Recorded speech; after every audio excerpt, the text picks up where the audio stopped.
Hello. Here we are with Judge Danny Robledo, and we're going to be talking on his background, where he got his education from, and essentially on the platform that which he built and that which he stands on. And it's all geared towards getting him reelected to remain the judge. And that being said, welcome. Good afternoon, everybody. Yeah. So tell us a little bit about your background. Where you from, what part of town, and talk about your educational background. Well, thank you, thank you. I appreciate you, Valentine. Right back at you. First of all, the best part about it is I'm homegrown. I was born and raised here in El Paso, Texas. Over there by Ranchland, street called Prescott, 1206 Prescott, and I went to Ranchland Elementary School. I was brought up by two wonderful parents. My mom named is Edviges Duvi Briones Robledo, and my father, who's Justo Ricardo Robledo, but they usually call him by his nickname Tito Robledo. They taught me a lot of responsibilities, compassion, and what I need to do to make sure that I'm responsible out there in the world when I grow up. My mom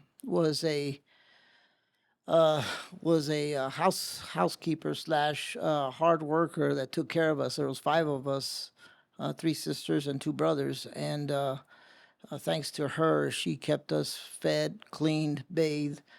Uh, really took care of us. She never left us with anybody. She was a true mom in all sense of the word. My father was in World War II. He hit the beaches of Normandy on June 6, 1944. Uh, and his father, he was in the Big Red One, the first division, and he fought his way up through the beachhead, Normandy, France, and the German Rhineland before he was hit by a German mortar.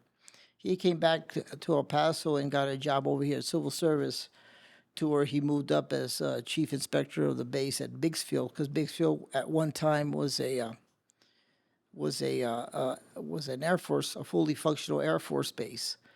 Dad has always instilled the fact of how we need to address people and how to respect other people. And he's always told me that as long as people respect the people the way you want to be respected. And I've always learned that. And he's always told me that you always never break your word, don't lie, and always tell the truth. And I've always lived to what my father's always told me. Mom gave me her compassion. She was a wonderful woman, and she taught us a lot of compassion and how to take care of people, simply for the fact that how she took care of ourselves. I graduated from Bel Air High School in 1979, and I went to UTEP. Right after that, right after I graduated, I went in the fall to University of Texas at El Paso, where I got my bachelor's of science in criminal justice in 1984. And right after that, I went straight into I got accepted to the Thurgood Marshall School of Law to try to get my doctor's degree, which I successfully accomplished that in 1987. I took the bar. I took the state bar of Texas exam, which is in the 3-day exam, and I passed it and got my license to practice law in November 6th of 1987. I was 26 years old when I got my doctor's degree, as well as my license to practice law in the state of Texas. Uh, I started working at McCluskey and Associates as an associate, and I stayed there. And thank God I had met Ronald McCluskey, because of him. He taught me pretty much every aspect of every area of law that's covered here on the books. He was general counsel to over 81 companies, and he also had a publish magazine for his clients, called Employers Association, that pretty much taught and gave information to all the employers and employees about how to handle their business practices within the law. I stayed there for about a year and a half. About a year and a half when I went out on my own in practice starting the beginning of January of 1989.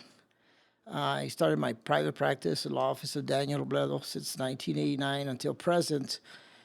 Because of the fact that the law allows me to be a lawyer as well as a judge, as well as at that time they had positions for assistant city prosecutors that would go in there and handle the courts for the city of El Paso. So I became an assistant city prosecutor from 1988, March of 1988 to 2001, until I was elected municipal court judge of court number 5. And I've been ever since then the presiding judge for court number 5. As of 2009, the other 4 elected judges gave me the opportunity to be the elected presiding judge for the city of El Paso. And I handle all the administrative work that deals with the running of municipal court here for the city of El Paso, and I've been doing that since 2009 till the present. And that's pretty much where we are right now, Valentin. Okay. This is slightly tangential, more just because I wanted to. It painted an image of you because like we grew up in the same neighborhood. I went to Ranchland. I went to Hillcrest and Ranchland, and I essentially grew up not on Prescott, but like a block away. I forget the street name. I didn't grow up there. My mom's friend from church, which was like essentially my cousins, they grew up there. So it was a pretty tough neighborhood in that whole area. So like, how distinct was it, for you to keep the focus? I guess that's where the great parenting comes in, right? The guidance of the mom to stay focused on becoming a lawyer and then and a judge. That's huge. Well, I think it was mostly my father. Man, I was scared of my dad. He was when he would get mad, man, he'd get red in the face, and I knew I needed to just make sure I do everything straight and honorable. Mom had to use her chancla or something to get my attention. But Dad, all he had to do was look at me. I think simply for the fact that Dad was there and Mom got me to realize that I better straighten up because I really didn't want to deal with Dad at all. I really didn't. I mean, I'd rather get into fights with the other kids my age because they wanted to do something stupid, and the first thing I thought about was it's either get in a fight with them or deal with Dad. So I pretty much Normandy. I mean, yeah, this your dad went to World War. I pretty much stayed away from bothering Dad. So I that's pretty much where I stayed in the narrow, straight and narrow. And Dad got me to watch current events, watch the news. Back then there was only one TV, and it was a black and white TV, and it was in the living room. And as soon as Dad would come home from work at 5:00, 5:30, we were required to turn that TV straight to the news. And my sisters would leave because they didn't like watching the news, but I did. I just liked watching TV. And and Dad would come in, and then we sit down. And I actually asked a lot of questions with my father about current events and what's going on in the world. And I think that's how I developed my aspect about politics and the rule of law and exactly how things go and manage out there. So I was very fortunate that Dad had an incredible amount of knowledge to guide me and to teach me and to show me exactly what I need to know in today's world. How many? Because I also graduated from Bel Air, and I can't think of any. But I mean, my ex girlfriend went to med school. I mean, there was a few standouts in that, but like, how uniquely of a percentage or a part were you a part of going to law school, from Bel Air and then UTEP? Did you already know since high school that you were going to go to law school? Oh, to be honest with you, I was a Boy Scout when I was a kid. I wanted to. I wanted to get my degree in geology and become a forest ranger. That's what I wanted. That's what I wanted to do. I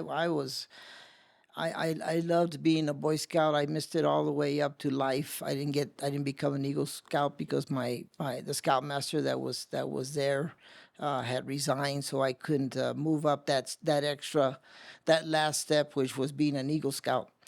But ever since then, I loved camping, hiking, fishing, and that got me to wanting to go one step further and get a geology degree and be a forest ranger. Unfortunately, I had a teacher in elementary in seventh and eighth grade that pretty much didn't tell us what to know, or didn't teach us what we needed to know about algebra, intro to algebra, and the basics, and that sort of deviated my opportunity to be a geologist, because I just didn't have the math background. So that's where I turned into the law, and realized that you don't need to have a substantial mathematical background to practice law. You just need to read and understand and comprehend and argue.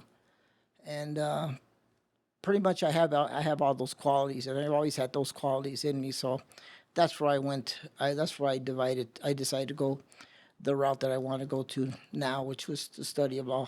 How we were talking about it the last time, the toughness that that you had to have gone to law school, and where how many Mexican American, Chicano, Hispanos were there at Thurgood Marshall Law School, and how did your background help you thrive in that environment? It was Thurgood Marshall School of Law was a excellent law school.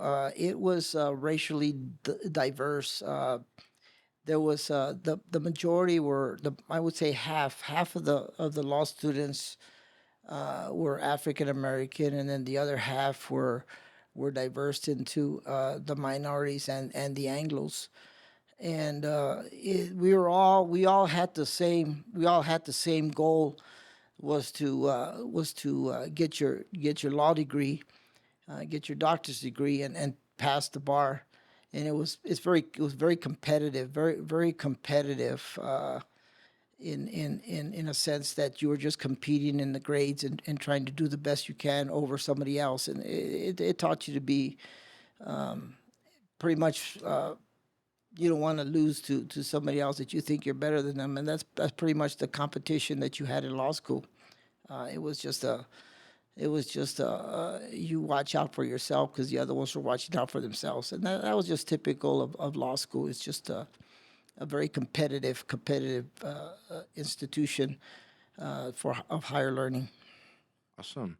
Well, I'm glad you graduated, you thrived, you Yeah. became a lawyer, you became a judge, and that allowed you to to move on to becoming the judge.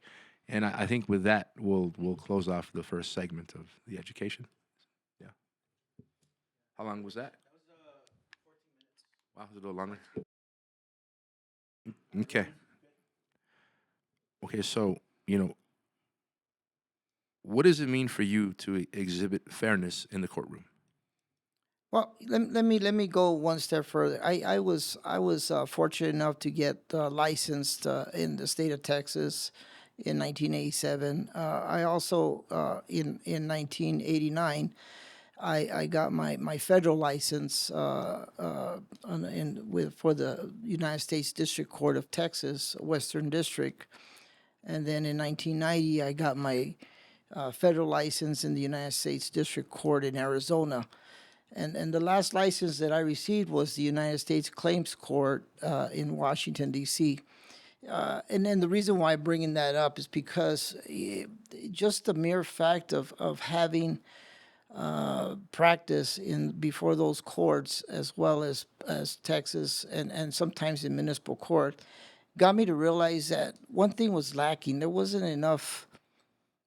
It was way too formal. And I can understand the formality as lawyers, between lawyers and the judges, but there was that formality with the public that was a little bit more too formal for the regular citizens out here in the community. So I wanted to see if I can just change that formality and make it a lot more friendlier. And I was able to, as a lawyer, talk to people and bring everything down to earth and get them to where they understand what's going on. And when there was an opening with municipal court, I found that opening in 2001. Judge Ainsa, Richard Ainsa, great lawyer, great judge, decided to get the appointment of the juvenile judge over there in Delta, and he's still there and he's doing a great job. But when he resigned his position in 2001, I ran for that position and I got elected for judge for court number 5 in municipal court, and I got sworn in 2001, and I started realizing that the importance of municipal court is that about 80 to 90% of the people that have dealings with municipal court, with court itself, are at municipal court, and they're gonna get an essence of what goes on in court simply for the fact that they get citations or they get city ordinance violations or some type of permit violations that they have to go to court. And I wanted to see if I wanted to make sure that it was a friendly court, and it was a court to where people can be more comfortable in explaining themselves the way they need to explain themselves in order to let the judge know why they shouldn't be found guilty of any citations or permits or tickets. So I enjoyed the fact that I try to make it as comfortable as possible, because the majority of the people that were coming before the court were pro se's, were individuals that did not have lawyers. So you gotta make sure that you give them the utmost respect, as if they were lawyers, and you wouldn't treat them any different. So you wanna make sure that they know what the process is and try to explain the process as easy as possible, so they would have a better understanding of how they can argue their case before the court. Because there is a prosecutor on the other side, which is that prosecutor is a licensed attorney, and knows the aspects left and right about evidence, rules of evidence, criminal procedures, and other matters that deals with the procedures in conducting themselves in court. So I just wanted to make sure that the people out there were given the same opportunity, since they didn't have a lawyer. And so, I mean, that parlays off into the next question. It almost probably even answered it, but it was, why have you developed an open door court? Well, simply for the fact that I've noticed that when, and I used to see individuals going to the windows and try to explain their story, and they usually just get told to write a letter, and then the judge will review the letter and make a decision or set up a hearing date. But by that time, time has already have passed, and if they're open warrants, those people are going to get picked up. So I wanted to make sure that when I'm on the bench, when I'm conducting my court and I'm there, those doors stay open, and if anybody has any issues about the conduct of the staff or anybody else that's there in municipal court, that works at municipal court, or whether or not they have their cases that they might have open warrants, that I want to make sure that they can come to my court and be able to resolve it and recall the warrant and set these cases for court,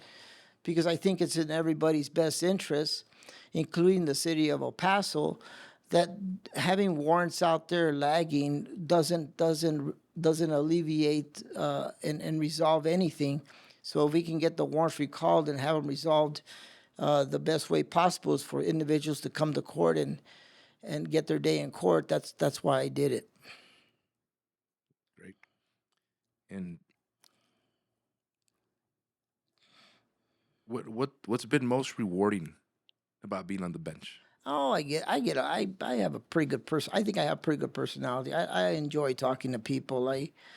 Uh, I always want to make sure that I'm easily accessible, to be communicated with, and there's any issues whatsoever. And I think I've illustrated that during the 24 years I've been on the bench, and even as a prosecutor, I used to do that. And when I was a judge in Horizon, from 1998 to 2001, I still instilled the same thing of speaking to individuals and making sure that we can take care of them. So I'm most of the time I'm a pretty good people person, and I enjoy helping people as much as I can, because that's what my dad would want me to do, as well as my mom. So I think I'm doing pretty good in terms of what my mom and dad would want me to do.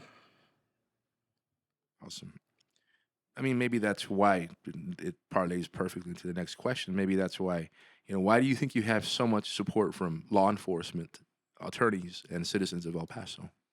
Because I treat them all equally. I've never berated or belittled anyone. I think it's totally inappropriate. And I think my record stands for itself, because the 37 years I've been practicing as an attorney, I've never had a complaint filed against me by the state bar as a lawyer. And the 27 years I've been on the bench as a judge, I never had any complaints filed against me with the Judicial Commission.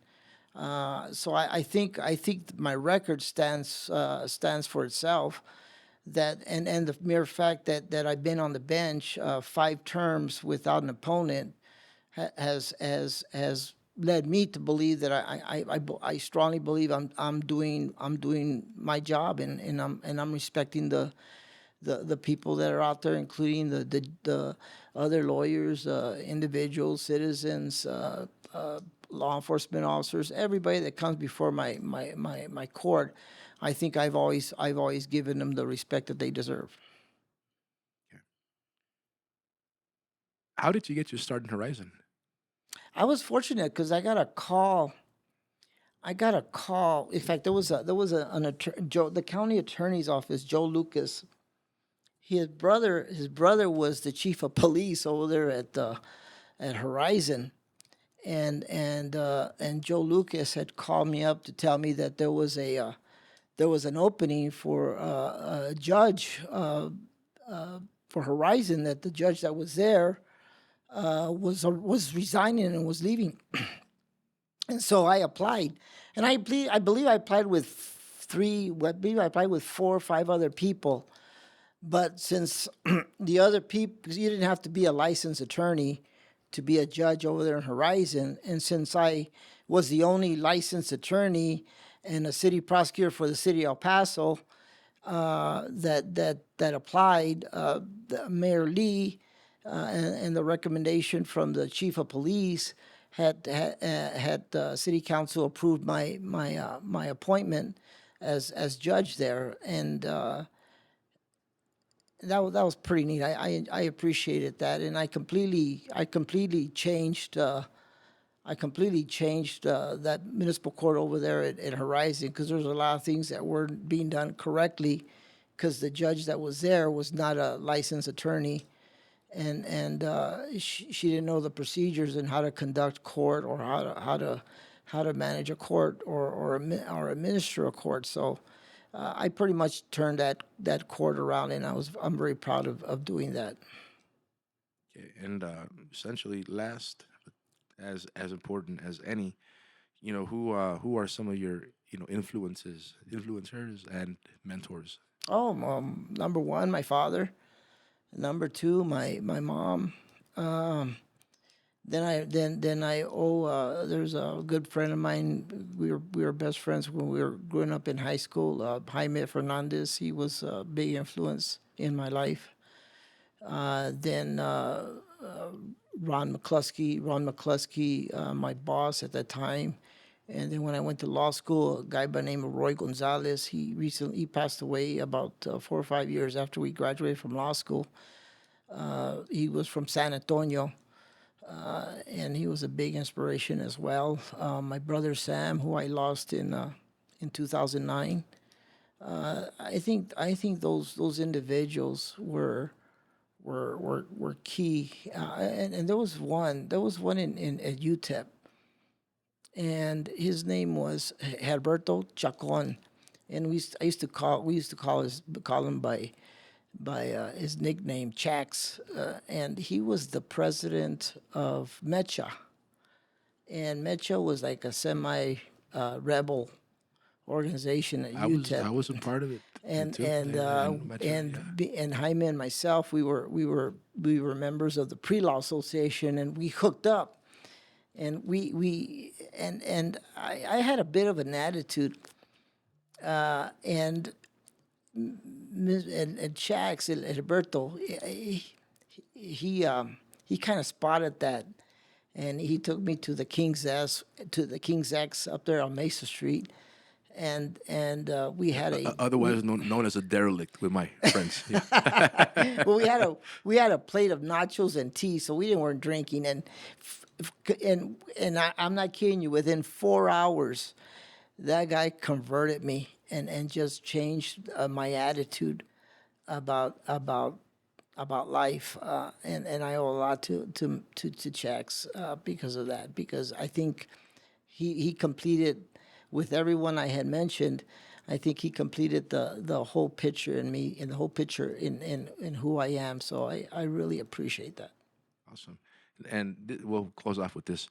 You know, obviously, why are you the best man for the job? Oh, just the mere fact of my experience. I have 36 years in municipal court, and I've been the presiding, and I'm still the presiding judge for the city of El Paso.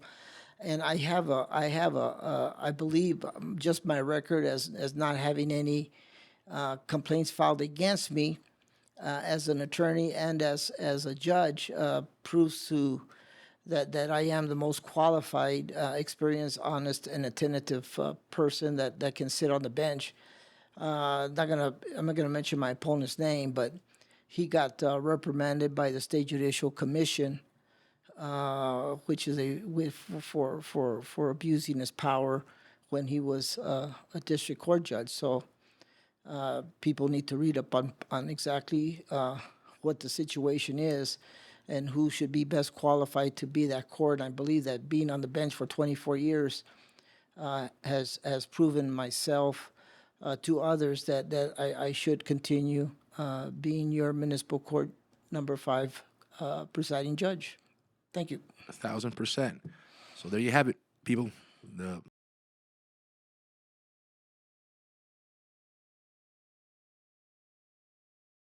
Thank you. and thank you so much for listening to this. And until next time.